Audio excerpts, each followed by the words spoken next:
صراحت سے اللہ تعالیٰ نے ان کا ذکر کر دیا. کبھی ہم اپنے لوگوں کو بچانے کے لیے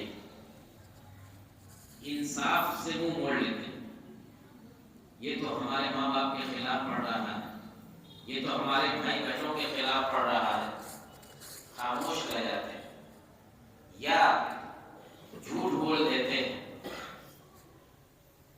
یہ تو فلاں مالدار کا معاملہ ہے, بہت طاقتور آدمی ہے, بہت بڑا آدمی ہے, یا تو اس سے ڈر کی وجہ سے حقیقت نہیں بیان کرتے یا کسی لالچ کی وجہ سے حق بات بولنے سے رک جاتے ہیں, یا کسی غریب, کسی فقیر, کسی محتاج کی ہمدردی میں ہم عدل کا راستہ چھوڑ دیتے ہیں.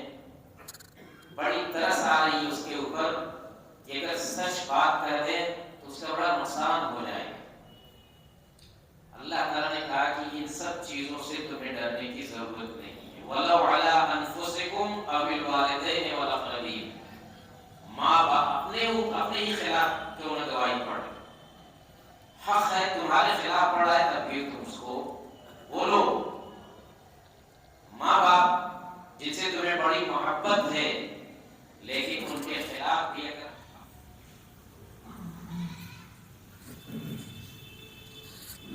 الحمد لله نحمده ونستعينه ونستغفره ونعوذ بالله من شرور انفسنا وسيئات اعمالنا. من يهده الله فلا مضل له ومن يضلل فلا هادي له. واشهد ان لا اله الا الله وحده لا شريك له واشهد ان محمدا عبده ورسوله. اما بعد فان خير الحديث كتاب الله وخير الهدي هدي محمد صلى الله عليه وسلم وشر الامور محدثاتها وكل محدثه بدعه وكل بدعه ضلاله وكل ضلاله في النار. اعوذ بالله من الشيطان الرجيم. بسم الله الرحمن الرحيم. قاف والقرآن المجيد. بل عجبوا أن جاءهم منذر منهم فقال الكافرون هذا شيء عجيب أإذا متنا وكنا ترابا ذلك رجع بعيد. قد علمنا ما تنقص الأرض منهم وعندنا كتاب حفيظ. بل كذبوا بالحق لما جاءهم فهم في أمر مريج. أفلم ينظروا إلى السماء فوقهم كيف بنيناها وزيناها وما لها من فروج. والأرض مددناها وألقينا فيها رواسي وأنبتنا فيها من كل زوج بهيج. تبصرة وذكرى لكل عبد منيب. ونزلنا من السماء ماء مباركا فأنبتنا به جنات وحب الحصيد والنخل باسقات لها طلع نضيد. رزقا للعباد وأحيينا به بلدة ميتا كذلك الخروج. كذبت قبلهم قوم نوح وأصحاب الرس وثمود وعاد وفرعون وإخوان لوط وأصحاب الأيكة وقوم تبع كل كذب الرسل فحق وعيد. أفعينا بالخلق الأول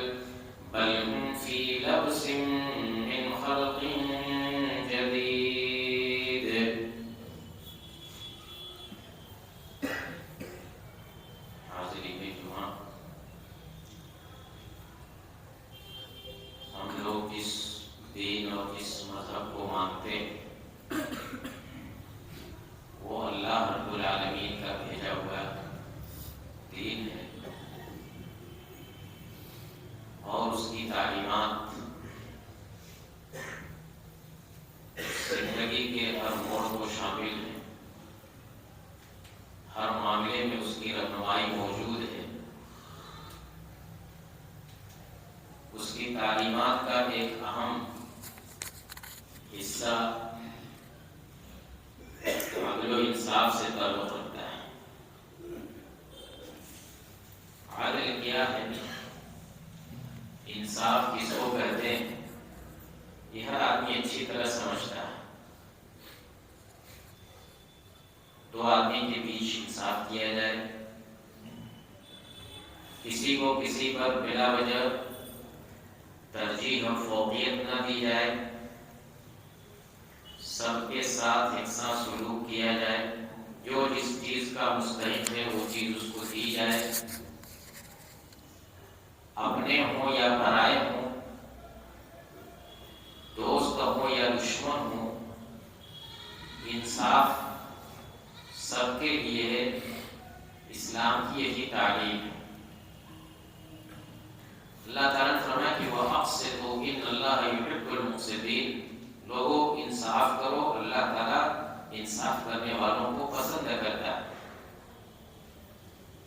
ایک جگہ فرمایا کہ یا ایھا الذین آمنوا کونوا قوامین بالقسط شہداء للہ ولو علی انفسکم او الوالدین والاقربین ان یکن غنیا او فقیرا فاللہ اولی بہما فلا تتبعوا الہوى ان تعدلوا وان تلووا او تعرضوا فان اللہ کان بما تعملون خبیرا۔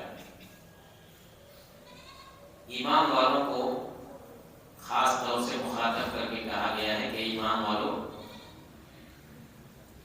انصاف پر قائم رہو اور اللہ کے واسطے گواہی دیا کرو، اللہ کی خوشنودی کے لیے، اللہ کی رضا کے لیے گواہی دیا کرو۔ یہ گواہی بھلے تمہارے ہی خلاف پڑے، تمہارے ماں باپ کے خلاف پڑے، تمہارے عزیز و اقارب کے خلاف پڑے، تب بھی جھجکو نہیں، انصاف کے ساتھ گواہی دو۔ کسی کے حق میں پڑے تو، کسی کے خلاف پڑے تو اس میں جھجکو نہیں۔ وَلَوْ عَلَىٰ أَنفُسِكُمْ أَوِ الْوَالِدَيْنِ وَالْأَقْرَبِينَ إِن يَكُنْ غَنِيًّا أَوْ فَقِيرًا فَاللَّهُ أَوْلَىٰ بِهِمَا، اگر وہ شخص مالدار ہو تو یا محتاج ہو تو اللہ تعالیٰ زیادہ اس کے بارے میں جانتا ہے، زیادہ حق رکھتا ہے، اللہ تعالیٰ اس کا تم سے بڑا خیر خواہ ہے۔ فَلَا تَتَّبِعُوا الْهَوَىٰ أَن تَعْدِلُوا، لہذا اپنی خواہشات نفسانی کے چکر میں پڑ کر کے انصاف کے خلاف نہ کرنا۔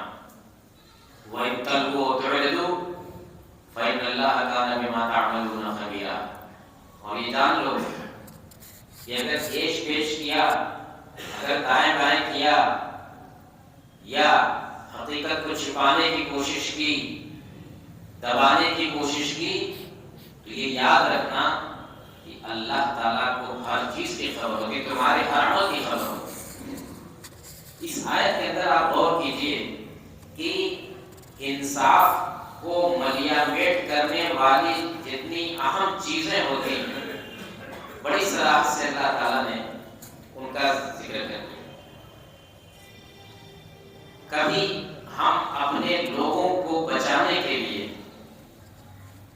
انصاف سے منہ موڑ لیتے ہیں، یہ تو ہمارے ماں باپ کے خلاف پڑھ رہا ہے، یہ تو ہمارے بھائی بہنوں کے خلاف پڑھ رہا ہے، خاموش رہ جاتے ہیں یا جھوٹ بول دیتے ہیں، یہ تو فلاں مالدار کا معاملہ ہے، بہت طاقتور آدمی ہے، بہت بڑا آدمی ہے، یا تو اس سے ڈر کی وجہ سے حقیقت نہیں بیان کرتے، یا کسی لالچ کی وجہ سے حق بات بولنے سے رک جاتے ہیں، یا کسی غریب، کسی فقیر، کسی محتاج کی ہمدردی میں ہم عدل کا راستہ چھوڑ دیتے ہیں۔ بڑی ترس آ رہی ہے اس کے اوپر کہ اگر سچ بات کر دیں تو اس کا بڑا نقصان ہو جائے گا۔ اللہ تعالیٰ نے کہا کہ ان سب چیزوں سے تمہیں ڈرنے کی ضرورت نہیں ہے۔ وَلَوْ عَلَىٰ أَنفُسِكُمْ أَوِ الْوَالِدَيْنِ وَالْأَقْرَبِينَ، ماں باپ اپنے ہی خلاف کیوں نہ گواہی پڑھے، حق ہے تمہارے خلاف پڑھا ہے تب بھی تم اس کو بولو۔ ماں باپ جن سے تمہیں بڑی محبت ہے، لیکن ان کے خلاف بھی اگر حق کی گواہی ہے، عدل کی بات ہے تو جھجکو نہیں۔ اسی طرح سے رشتہ دار ہیں، اسی طریقے سے کوئی غنی ہے، کوئی فقیر ہے، اللہ تعالیٰ فلا ان کا یکن غنیًا اور فقیرا فاللہ اولیٰ بہم، تم جو ہے اللہ سے زیادہ اس کی مصلحت نہیں سمجھتے۔ مالدار ہو تو اور محتاج ہو تو اللہ تعالیٰ زیادہ بہتر جانتا ہے کہ اس کے لیے کیا کرنا ہے کیا نہیں کرنا ہے، لہذا ان سب چکر میں تم نہ پڑو، تم صرف تمہارا ایک چکر ہونا چاہیے، حق، انصاف اور حقیقت پر قائم رہنا۔ ایک جگہ فرمایا کہ وَلَا يَجْرِمَنَّكُمْ شَنَآنُ قَوْمٍ عَلَىٰ أَلَّا تَعْدِلُوا اعْدِلُوا هُوَ أَقْرَبُ لِلتَّقْوَىٰ۔ کسی قوم کی دشمنی تم کو ناانصافی پر آمادہ نہ کرے۔ کسی سے تمہاری دشمنی ہے، کسی قوم سے تمہاری دشمنی ہے، چاہے مذہبی دشمنی ہو، چاہے کسی بھی طرح کی دشمنی ہو، تو اس کی وجہ سے تم عدل و انصاف کے راستے سے ہٹنا نہیں، دوسروں کے ساتھ بھی، دشمن کے ساتھ بھی انصاف پر قائم رہنا۔ اس لیے کہ یہ سب مواقع ہوتے ہیں جب انسان عدل کی راہ سے ہٹ جاتا ہے، انصاف کی راہ سے ہٹ جاتا ہے۔ فلاں دشمن ہے، لے آؤ ایسا کر دو تاکہ اس کا نقصان ہو، ظلم کی راہ اختیار کر لے۔ کہا کہ نہیں، دشمن کے ساتھ بھی انصاف ہو۔ میرے بھائیوں، عدل و انصاف کا معاملہ گھر کی چہار دیواری سے لے کر کے اور امور سلطنت تک ہر جگہ ملحوظ رکھنا ضروری ہے۔ بال بچوں کے ساتھ انصاف، بیویوں کے درمیان انصاف۔ ایک مرتبہ ایک صحابی اپنے کسی لڑکے کو، انہوں نے کوئی تحفہ دیا، کوئی ہدیہ دیا، اور اللہ کے نبی صلی اللہ علیہ وسلم کے پاس اس لڑکے کو لے کر گیا، کہا کہ اللہ کے رسول میں نے اس لڑکے کو یہ تحفہ دیا، یہ ہدیہ دیا ہے، آپ اس کے گواہ بن جائیے۔ اللہ کے رسول نے پوچھا کہ کیا آپ نے سارے بچوں کو ایسے ہی دیا ہے؟ سب لڑکوں کو دیا ہے؟ کہا کہ اتقوا اللہ واعدلوا بین اولادکم، اللہ سے ڈرو اور اپنے بچوں کے درمیان انصاف کرو۔ سب کو دینا چاہیے تھا، ایک لڑکے کو دیے اور دوسرے آئے میں سے گواہ، اس کو گواہ بنا نہیں، کہا کہ میں ایسی چیز کی گواہی، میں ایسی چیز پر گواہ نہیں بن سکتا۔ بیویوں کے درمیان ایک سے زائد بیویاں ہوں تو ان کے ساتھ انصاف کیا جائے۔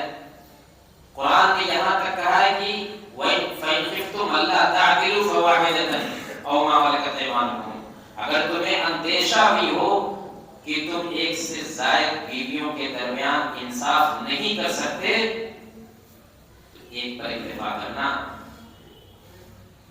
یا کسی لوگی پر اکتفا کرنا۔ ایک سے زائد شادی کر سکتا ہے انسان، لیکن اس میں سب سے بڑی اور سب سے بڑی شرط یہی ہے کہ ان بیویوں کے درمیان ناانصافی نہیں ہونی چاہیے، سب کو ایک نگاہ سے دیکھنا ہے۔ قلبی میلان ہو سکتا ہے، محبت زیادہ ہو سکتی ہے کسی سے، لیکن معاملات میں سب کے درمیان انصاف ہونا چاہیے۔ اگر اس انصاف میں کسی طرح کا کوئی کمی آتی ہے یا کمی آنے کا خدشہ ہے تو ایک سے زیادہ شادی کرو ہی نہ۔ اس سلسلے میں حدیثوں میں بڑی وعید ہے۔ تو دیکھیے، گھر کی چہار دیواری کے اندر سے لے کر کے انصاف، اسلام کا انصاف، اور پھر دنیا کے سارے معاملات۔ یہ جو کہا کہ وہ گواہی، وہ معاملہ تمہارے عزیز و اقارب کے خلاف بھی پڑے تو بھی انصاف سے ہٹو نہیں۔ اس کی ایسی ایسی مثالیں ہماری تاریخ کے اندر ملتی ہیں کہ دنیا ایسی مثال نہیں پیش کر سکتی۔ قاضی شریح ایک بہت بڑے جج تھے، شریح نام تھا، اہل ملک کے اندر۔ ان کا لڑکا، ان کے لڑکے نے ایک مرتبہ ان سے کہا کہ ابا جان، کچھ لوگوں سے میرا معاملہ چل رہا ہے تو میں یہ چاہتا ہوں اس کی تفصیل بتائی اور کہا کہ ایسا ایسا میرے اور ان کے درمیان معاملہ ہے، آپ بتائیے کہ اگر میں اس معاملے کو آپ کی عدالت میں پیش کروں تو میرے حق میں فیصلہ ہو سکتا ہے یا میرے خلاف ہو سکتا ہے؟ اگر فیصلہ میرے خلاف ہونے والا ہوگا تو میں یہ معاملہ آپ کی عدالت میں پیش ہی نہیں کروں گا، بلکہ ان سے صلح کر لوں گا تاکہ میں عدالت کے اندر ذلیل ہونے سے بچ جاؤں۔ ہاں، اگر یہ امید ہو کہ معاملہ اس کا فیصلہ میرے حق میں ہوگا تب میں آپ کی عدالت میں پیش کروں گا۔ انہوں نے قاضی شریف نے معاملے کی تفصیل سنی تو کہا کہ ٹھیک ہے، معاملہ ہماری عدالت میں پیش کر دو۔ کچھ بتایا نہیں اس سے کہ تمہارے حق میں فیصلہ ہوگا کہ تمہارے خلاف فیصلہ ہوگا۔ لڑکے نے یہی سمجھا کہ لگتا ہے ایسے ہی کہ میرے حق ہی میں فیصلہ آنے والا ہے، اس لیے اگلے دن لڑکے نے قاضی کی عدالت میں یعنی اپنے باپ کی عدالت میں وہ کیس پیش کر دیا۔ دونوں فریق کا بیان سن کر کے قاضی شریح نے اپنے لڑکے کے خلاف فیصلہ دیا، اپنے لڑکے کے خلاف فیصلہ دیا قاضی نے۔ لڑکا بعد میں جب گھر آیا تو اس نے کہا کہ ابا جان، میں نے تو پہلے ہی آپ سے درخواست کی تھی کہ اگر اس معاملے کا فیصلہ میرے حق میں ہونے والا ہوگا تبھی آپ کہیے گا تو میں آپ کی عدالت میں پیش کروں گا اور صلح کروں گا۔ انہوں نے کہا کہ نہیں، اگر میں تم سے بتا دیتا کہ فیصلہ تمہارے خلاف ہوگا تو تم پہلے ہی جا کر کے صلح کر لیتے اور اس طریقے سے ان لوگوں کا حق مارا جاتا۔ وہ حقدار تھے، ان کو ان کا پورا حق نہیں مل پاتا، صلح میں سارا حق نہیں مل پاتا۔ اس لیے ضروری تھا کہ انصاف ان کو بھی ملے اور تمہارے ساتھ تم نے جو کیا ہے تم کو بھی اس کا بدلہ ملے۔ تو دیکھیے کہ ایسی نظیر ہماری اسلام کے اندر ایسی بہت ساری، ایک دو مثالیں نہیں، بہت ساری مثالیں آپ کو ملیں گی کہ جب ایک جج جو ہے اپنے بیٹے کے خلاف، اپنے باپ کے خلاف، اپنی بیوی کے خلاف فیصلہ کرتا ہے، گواہی دیتا ہے۔ اور یہ جو کہا کہ وَلَا يَجْرِمَنَّكُمْ شَنَآنُ قَوْمٍ عَلَىٰ أَلَّا تَعْدِلُوا، کہ کسی قوم کی دشمنی تم کو ناانصافی پر آمادہ نہ کرے۔ تو اس کی مثالیں تو مت پوچھیے کتنی بڑی پڑی ہیں ہماری شریعت کے اندر، ہماری تاریخ کے اندر۔ عبداللہ بن رواحہ رضی اللہ تعالیٰ عنہ کو صحابی رسول ہیں، اللہ کے نبی جناب محمد رسول اللہ صلی اللہ علیہ وسلم نے خیبر بھیجا۔ خیبر میں یہودی رہتے تھے، مدینے سے کچھ ایسے ہی 200 کلومیٹر کے فاصلے پر ہے۔ یہودیوں کو وہاں مدینے سے نکالا گیا تو وہیں جا کر کے وہ آباد ہوئے۔ تو ان کے ساتھ جو معاہدہ تھا وہ یہ تھا کہ خیبر میں باغات ہیں، کھجوروں کے باغات ہیں اور کھیتیاں ہوتی ہیں وہاں۔ تو ان سے جو ایگریمنٹ تھا مسلمانوں کا تو وہ یہ تھا کہ یہاں جتنی پیداوار ہوگی، چاہے کھجور کی شکل میں چاہے غلے کی شکل میں، اس میں سے آدھا مسلمانوں کا ہوگا اور آدھا یہودیوں کا ہوگا۔ تو ہر سال اللہ کے رسول صلی اللہ علیہ وسلم اپنے صحابی عبداللہ بن رواحہ رضی اللہ تعالیٰ عنہ کو موسم میں بھیجتے تھے کہ جا کر کے وہاں دیکھ کر کے پیداوار دیکھ کر کے اور تخمینہ لگائیں کہ کتنا ان کو ملنے والا ہے، کتنا مسلمانوں کو ملنے والا ہے۔